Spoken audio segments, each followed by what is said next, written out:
Bangladeshi wrapper Hannan Hossain শিমুল। সবার কাছে তিনি র্যাপার হান্নান নামেই পরিচিত। বৈষম্য বিরোধী ছাত্র আন্দোলনের উত্তেজনার মাঝে আওয়াজ উঠা শিরোনামে একটি গান প্রকাশ করে আলোচনায় আসেন তিনি। গানটি তখন দেশের মানুষের কাছে ব্যাপক জনপ্রিয়তা পায়। প্রতিবাদী এই গানের জন্য গত 25শে জুলাই নারায়ণগঞ্জ থেকে হান্নানকে গ্রেফতার করা হয়। অবশেষে শেখ হাসিনার পদত্যাগের পর গত 6 আগস্ট জেল থেকে ছাড়া পান হান্নান। কারাগারে 12 দিন কেমন ছিল এই র্যাপারের, সম্প্রতি সেই বিষয় নিয়ে তিনি কথা বলেছেন। হান্নান জানান, গ্রেফতারের আগে তার পরিবার এ বিষয়ে কিছুই জানত না। হান্নান যখন বুঝতে পারেন তার বিরুদ্ধে ভাঙচুর বিস্ফোরণের মামলা দেওয়া হয়েছে, তখন বিষয়টি নিয়ে আর কিছুই করার ছিল না হান্নানের।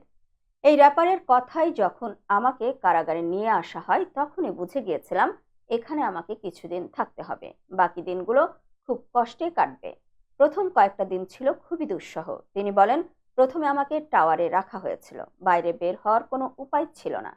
পরে টাওয়ার থেকে নামিয়ে বাইরে সেলে নিয়ে যাওয়া হয়। সেখানে ছোট একটা রুমের মধ্যে আমরা 3 জন ছিলাম। কারাগারের ভেতরে বাইরের কোনো খবর পাচ্ছিলাম না। প্রথম জেল জীবন কতটা কষ্টে কেটেছে সেটা বলে বোঝানো সম্ভব নয়। হান্নান আরো বলেন, আদালতে নেয়ার আগে থানায় 39 ঘন্টা আটকে রাখা হয় আমাকে।